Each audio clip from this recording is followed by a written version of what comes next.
the That was a draft. camp select. Oh my goodness. Look at this. We are in the draft. Who is on what side? I do not know. That's why I haven't popped up the graphic for you. Nice. All right. Well, I mean, looking at the band so far, I would say I'm gonna guess that Fearful Submarine are on the red side and GROMP Support Group are on the blue side. But yeah, you never know. But we're seeing Skarner being picked out, Daya as well in response to the Ashe, and Amumu. Amumu is in response to the Skarner. So that is the team comp that's panning out so far. Skarner has been proven to be quite a problematic pick in this tournament so far. You know, very, very solid pick, very reliable champion for sure. And Amumu has performed so far as well, but there we see the Syndra that will be in the mid lane. It's very unusual to pick mid lane as the first three. Normally you either last pick or at least get through the second bans. But seeing a Syndra so early just shows confidence. They know they're confident in Syndra. Well, I mean, it could be a Syndra support for all you know. Oh, Kapakupo says GROMP support win 2-1. That's an interesting prediction. You never know. You come from the future. So dude, if you come from the future, can you tell me what's going to be the outcome of certain crypto coins? I'd like to invest in a few. Patrol 2-0. Oh my goodness. I said patrol, but it's not patrol. It's petrol. Like gasolini. But never mind that. Patrol. It's so I know it catches you out. But you know what isn't gaslighting you is these bans. You know, we've got Wukong coming out for the Fearful Submarine and Lulu, so that will definitely be targeting that support, which hasn't been picked yet. And then Silas to provide a little more comfort for Syndra. And finally, who will it be? Might see something towards the top lane. Yep, there we go. That's a Cho'Gath. I'm surprised that Blue Side hasn't picked their top laner earlier, because their top lane is Master. So I'd think that he'd be confident going into most matchups, or like he is confident. Let's say he picks his main. He knows that because Fearful Submarine mostly is lower ranks, and that he will be able to win most matchups due to his skill in lane as a master player. So leaving a mid laner a more of an advantage would have been better in my opinion. I hear what you're saying, but as a master player at the same time, wouldn't you want to wait and have maximum efficiency, making sure that you can counterpick and make the opposite or your opponent absolutely useless? I mean, Olaf being picked in response to potentially a top lane Yasuo. We don't know. That could be a mid lane Yasuo. So Olaf is very good here because there's lots of CC on the enemy. There's Ashe slow, Ashe Mumu, tons of CC, Rakan CC, and Olaf just being able to run right through it straight onto the AD carry could prove very, very useful. Oh, absolutely. Especially if the top laner is master, as you say, that level of play is going to be quite critical for the GROMP support group.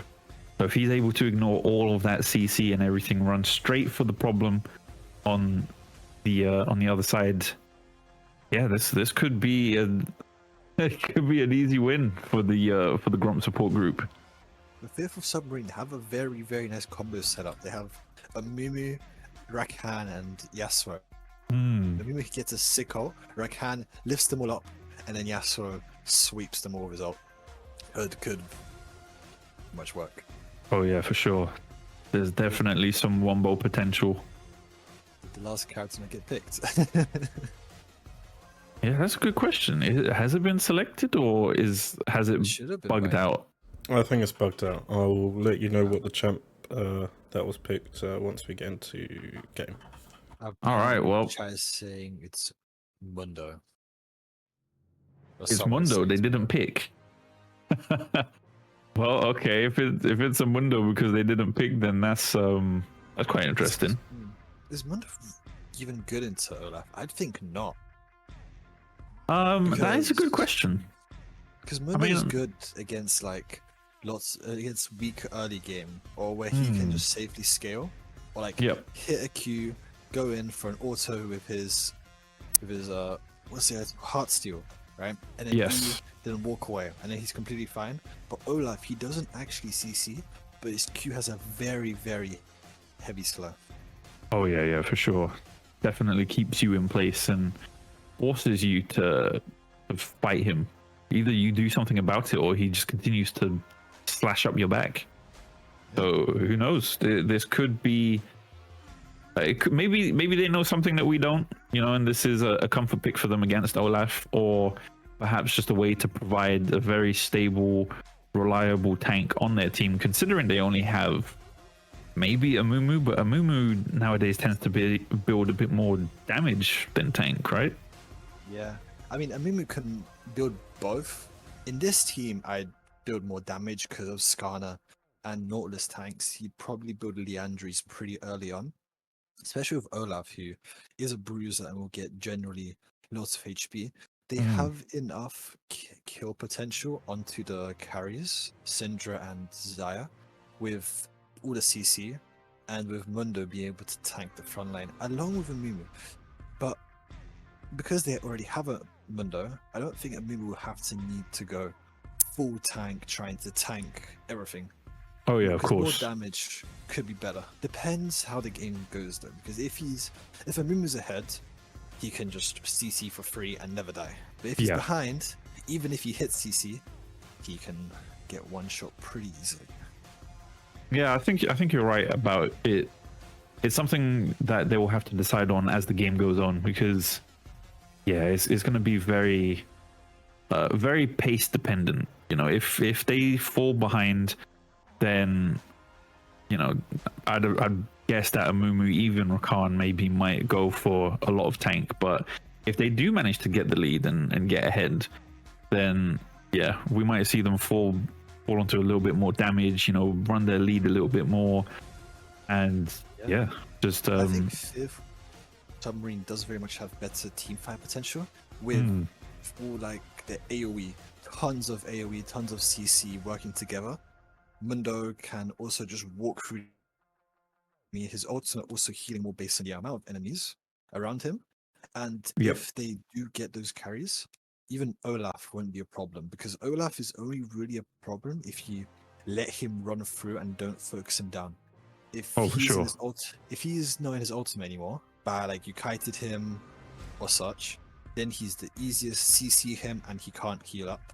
And then Skarner is obviously really a tank. He doesn't do much damage. He does a lot of CC though, and it's very unfun to play against. I mean, if the Skarner paired up with the Zaya and Syndra manages to get any, multiple members of the Fearful Submarines together, then we could see them disappear as quickly as, the submarine team will be able to do the same with their wombo combo.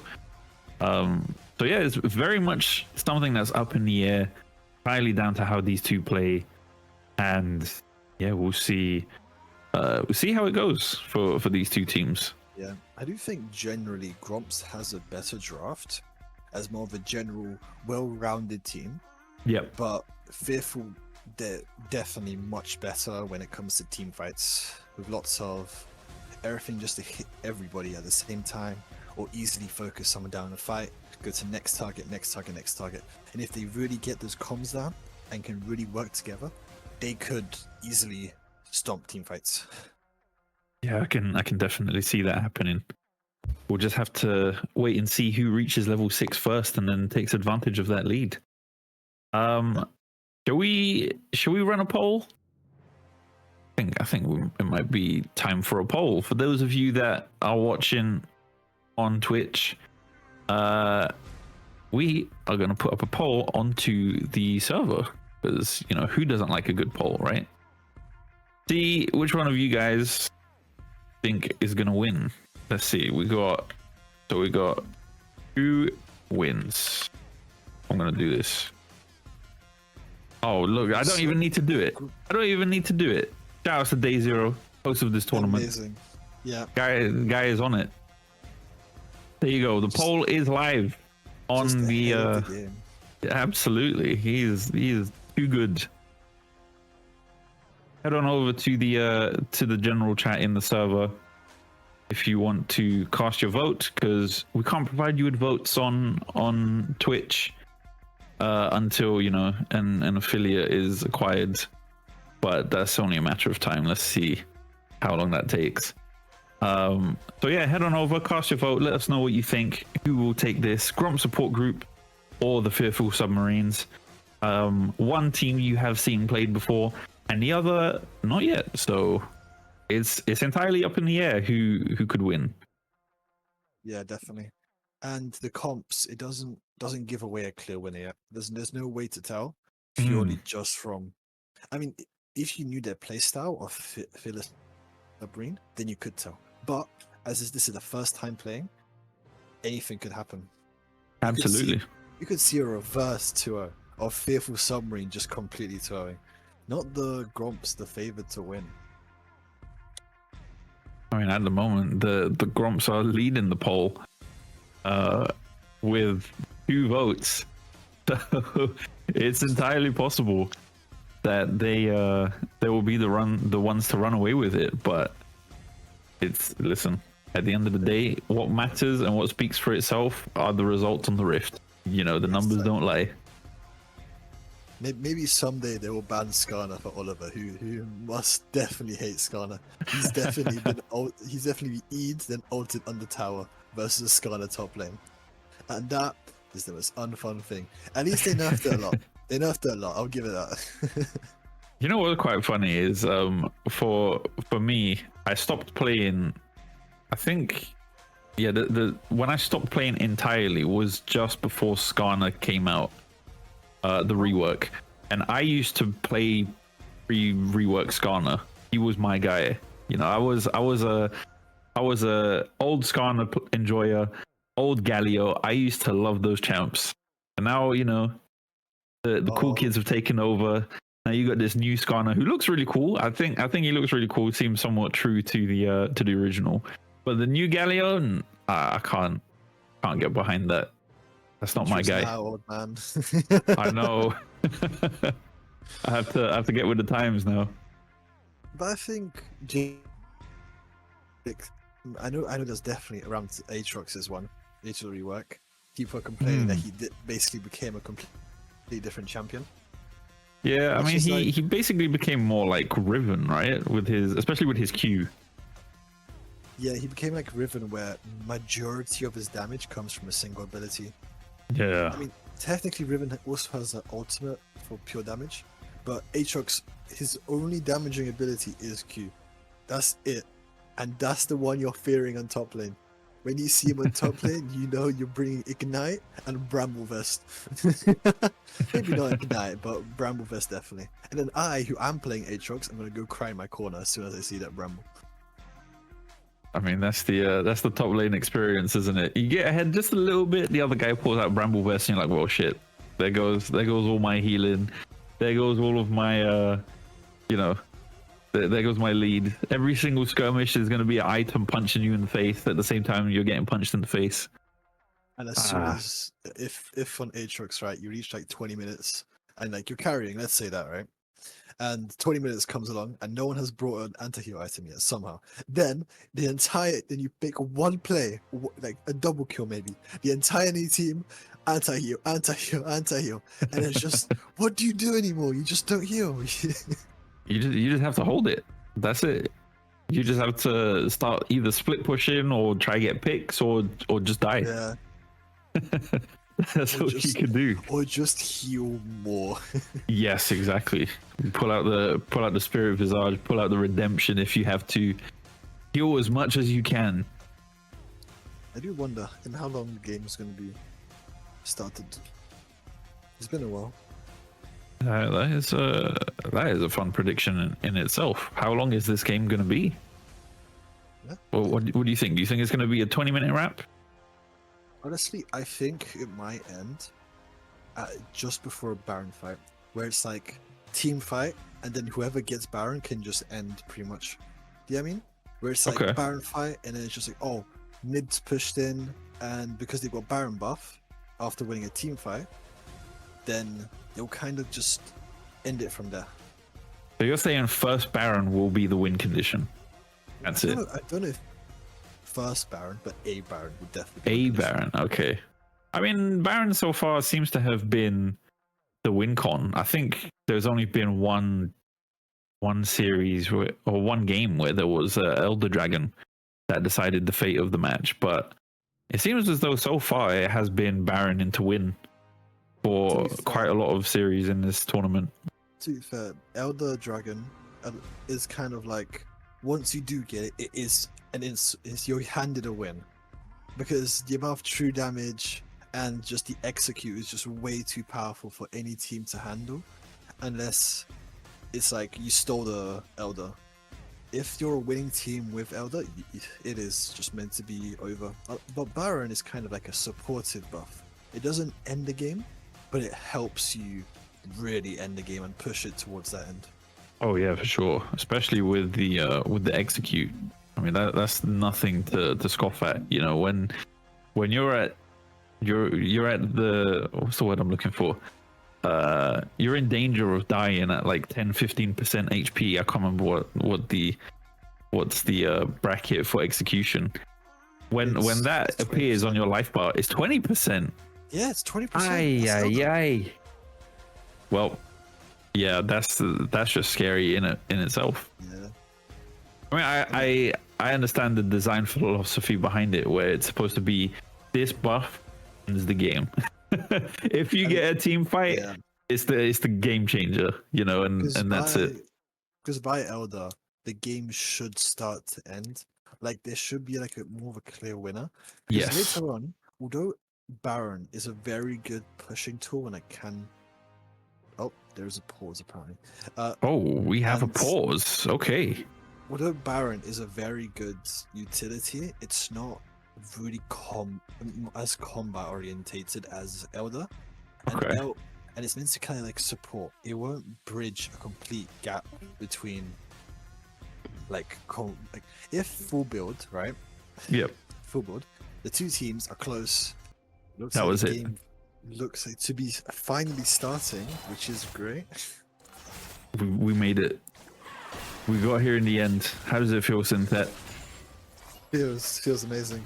That we actually get to. It only took nearly an hour of delay, but and there's a Another disconnect from. Well, I don't know if it's the same person that's been having issues. It probably is. I saw them reconnect. Yes, it was. They might just be. That's very unfortunate, but I mean, yeah, we're seeing exactly what you called would happen in the top lane is happening. Thalsin Was is nasty. Yeah. Nearly nasty. It was so good. Well, GROMP support group so far looking somewhat good. Bot lanes are pushing up, top lane is pushed up, and Happy Immortal in the mid lane is just, he's just existing as of right now.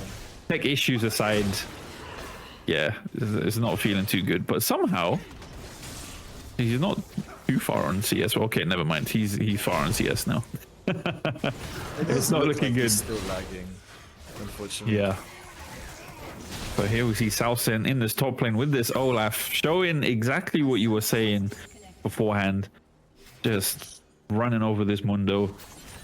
Syndra once again disconnecting. It's unfortunate, but you know, these things happen. It happens, I guess. I'm not sure if they're gonna make a call to maybe surrender this first game to, you know, sub them out, but never mind that. 2 kills in bot lane. We don't need to worry about Syndra because Waterboy is making plays to make the team still relevant. Runs into the bot lane. Very clean gank there onto Giraffe Legs and Magical Journey. Clean double kill. Well done. Mundo might actually get a kill here. Could you believe it? I mean, wow, forces the flash on 100 HP as well. He did Runs up with the force shield. Olaf Ghost. That is very valid. That is true. Olaf without Ghost is not as good as Olaf could be. We'll see what happens there. I mean, Olaf has returned back to base. So he's going to replenish there. I'd imagine a TP. Yep, there's the TP coming through.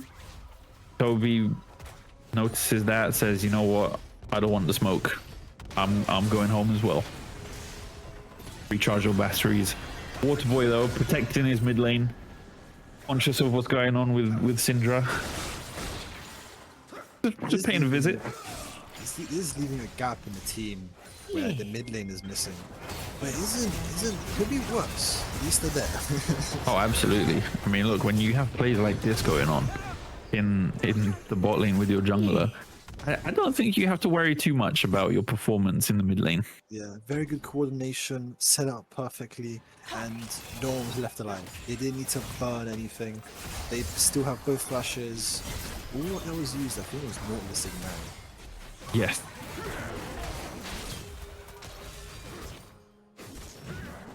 Olaf just running at him with no fear because he doesn't have anything to fear until Olaf hits the certain level where it's like he does lots of damage, but Mundo will just out heal everything.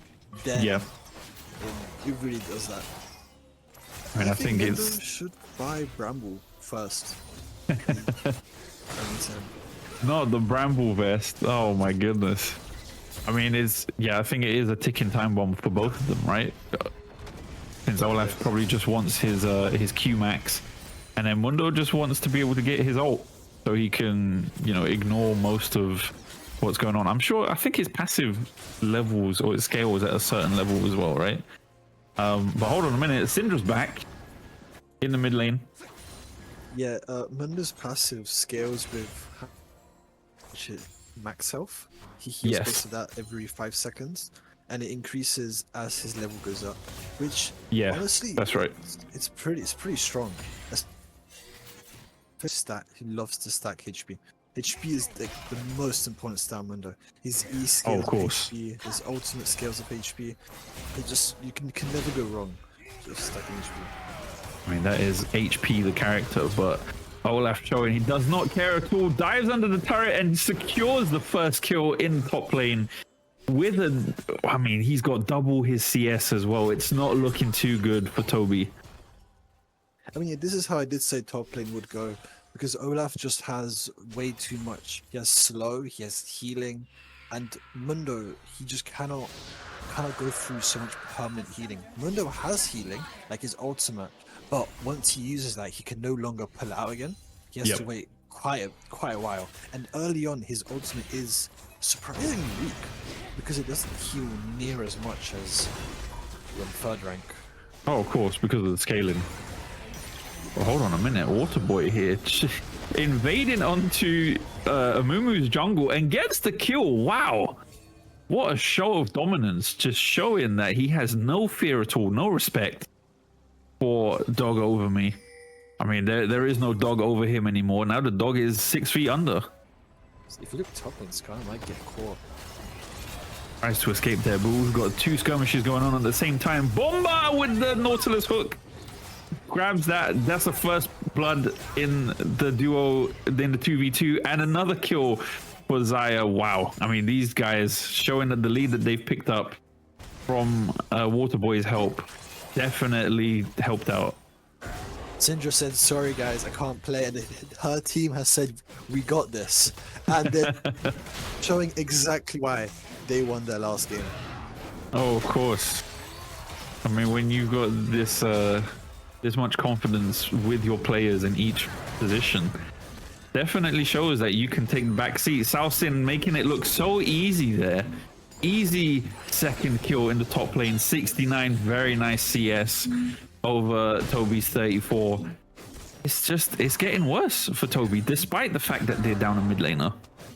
I would say that it's very surprising how the mid lane is not roaming, because whilst Syndra is gone, he is just pushing mids, whilst if you Whoa, Oh, that is a sick hook. that was, I mean, very, very aggressive.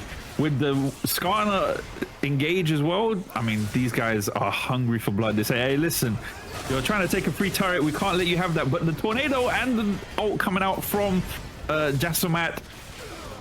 Oh my goodness. Securing the kill as well. Last hit under the turret. Waterboy just showing how it's done. And I was saying, Yasuo really should roam. He has so much opportunity to roam with Syndrome. You know, not having any effect on the game, pretty much.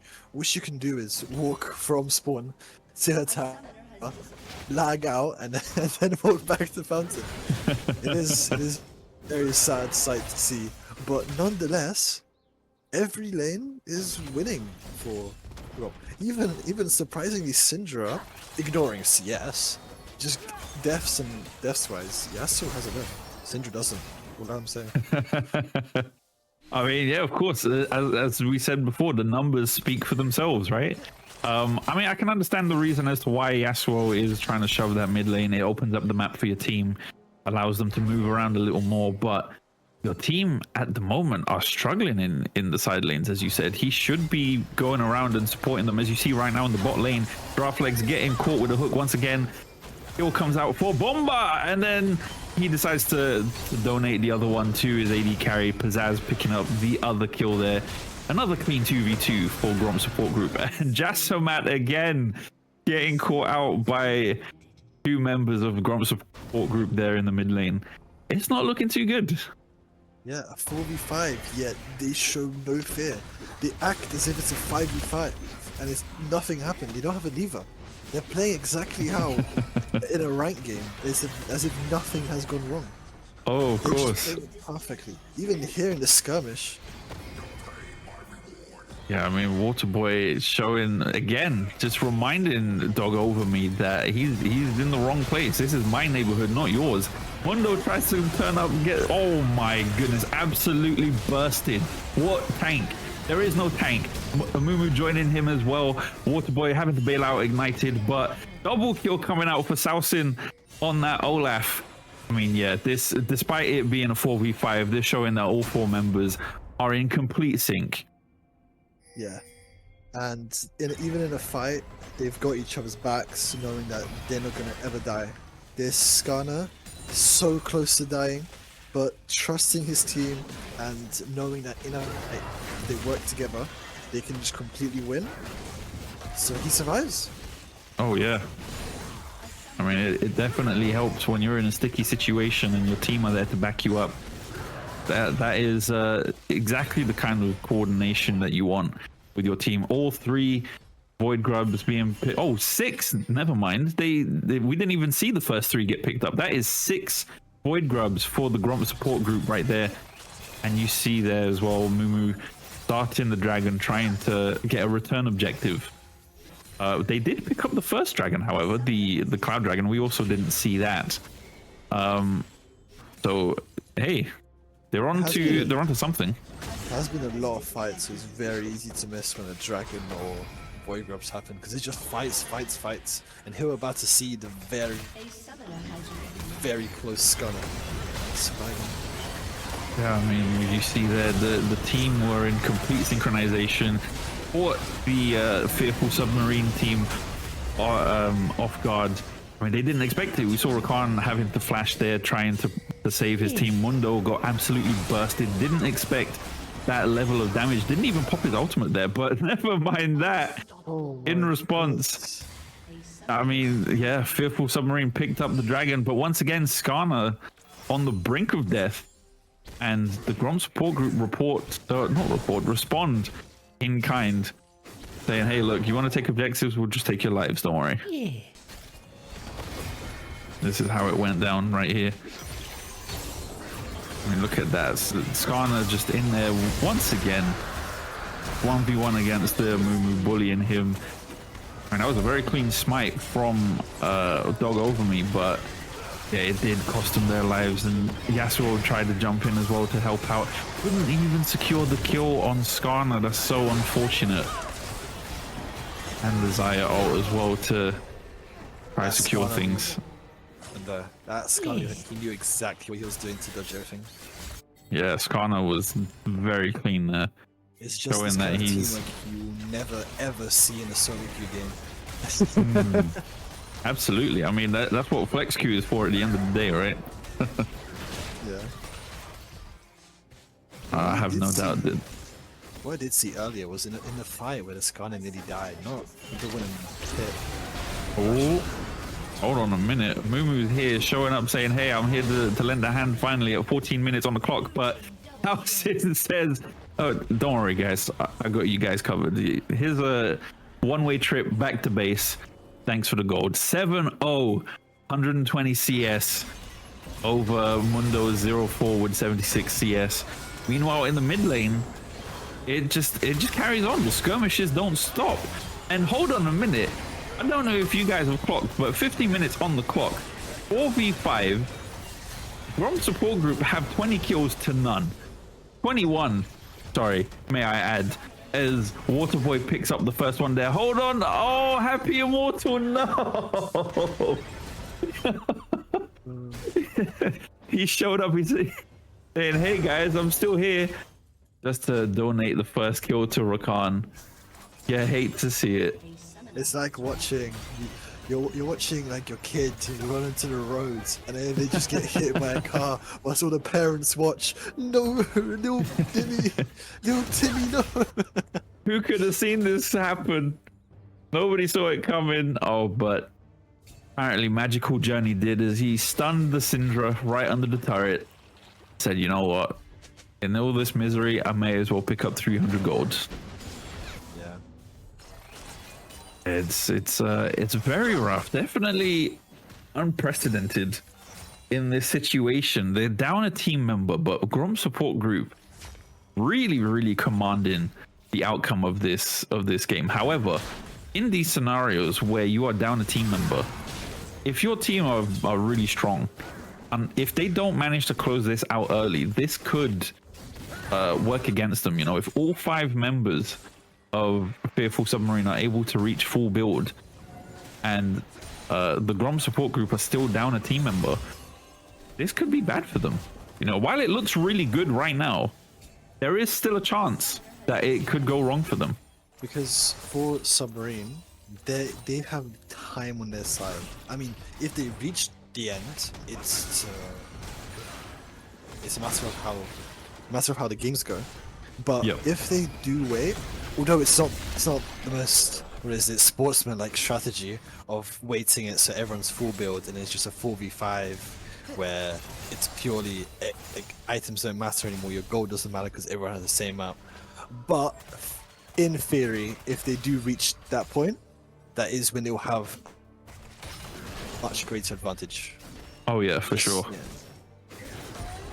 As of right now, they're at a very severe disadvantage. Waterboy picked up the Rift Herald earlier, as you guys saw, with the help of Salsin. Bomba in the mid lane. I love the name Bomba. It's just so good. Yeah, it gets a good chuckle out of me every time. But I mean, when Bomba, you see he's been roaming like this as well, despite the fact that they've been down a team member, really emphasizing the the deficit that they're currently suffering with Happy Immortal, being or having issues at the moment. Yeah, this is definitely a team that have managed to keep themselves coordinated and composed, despite being down a team member, as you see as well there, picking up the first Chemtech Dragon. Yeah, because you also do see the difference in gold. It's almost 10k, but in reality, there's only 4 of them. The difference is even bigger, you could say, between individual people. Oh, absolutely. I mean, you see, goodness, all of them confident to turret dive, secure a kill onto Giraffe Legs. Ash is out of the picture. Amumu has entered the fray, trying to make something happen, but with no luck, as Pizzazz picks up the second kill onto the Fearful Submarine team. The Rift Herald getting 2 uses is also crazy for me to see. Yomumu, he did hit a great ult, but there's nothing much he could have done. There was no follow-up, there was no one to 5. Even now, everyone's just dying. There's nothing Fearful Submarine is able to do. Even just probably looking at items, they all like first item, mostly with some components. But then the Gromps have 2 items, almost 2 items, most of them. Yep. It's some do have 2 items. For example, that Olaf. That Olaf is terrifying, especially being like the main counter to a heavy CC team.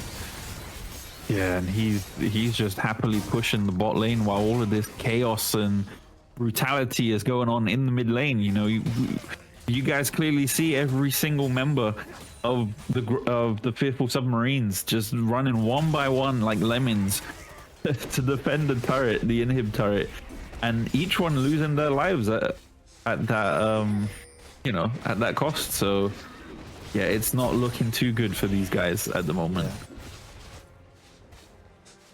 Waterboy as well, just constantly reminding Dog Over Me that this is his jungle, but didn't manage to secure the red buff there. Dog Over Me thankfully had a little bit of assistance to... Waterboy just has no fear. He just goes into the enemy jungle because he knows that he can do whatever he wants because he's just that strong. He's that good. He invaded earlier and only got results. He has not died once, and the amount of, not sustain I'd say, but the amount of shielding and just being able to live. Oh my goodness. Yeah, I mean, come on. Towson right there running the Nexus turrets to dive the Mundo. In what world do you hear such words be uttered where a Mundo is dived under the Nexus turrets? 1v1, mind you. Not even 1v1, 2v1 against the solo Olaf. It's crazy. Olaf out-heals the tower. He out-heals it. The tower just doesn't do enough damage to kill him. And then up here, Amumu and Rakan went towards Atakan, and it's just like, you're picking 2 of the team members that do the least amount of damage on the entire team, and that is a very bad decision to split like that. I mean, oh, absolutely. Not much of a choice as you're being pushed in base. It's a lose-lose game at this point. You try defend, they're gonna outscale even more. You try attack, you're gonna lose the fight, and you're gonna leave the base vulnerable. Yeah, I mean, it seems very miserable at the moment for the Fearful Submarine team. I don't know what could be more demoralizing than this situation that you see right here. 3v3 in the top lane, they're down a team member, you're losing the 4v5 actively. Towson, look at this, Giraffe Legs can't even chip away at him. It takes 3 members right now to try and stop this guy, but your Mundo dies first. Not even the AD carry, absolutely melted, looking like butter, and the rest of the team turn up, clean them out. Full ace. That's a 4v5 clean ace from the GROMP support group. Not a single member has died. You know, we don't even count Happy Immortal's death. That is a clean ace. This is a complete whitewash in terms of performance. Rest of the team turn up. Jassamat has appeared, trying to make something happen. Oh, onto the Skarner. It's completely useless. Rakan on the base, I mean, all he can do is just watch as the Nexus gets obliterated. And there it is. First game, 22 minutes. I can't believe that just happened. Crazy. It was a very crazy game.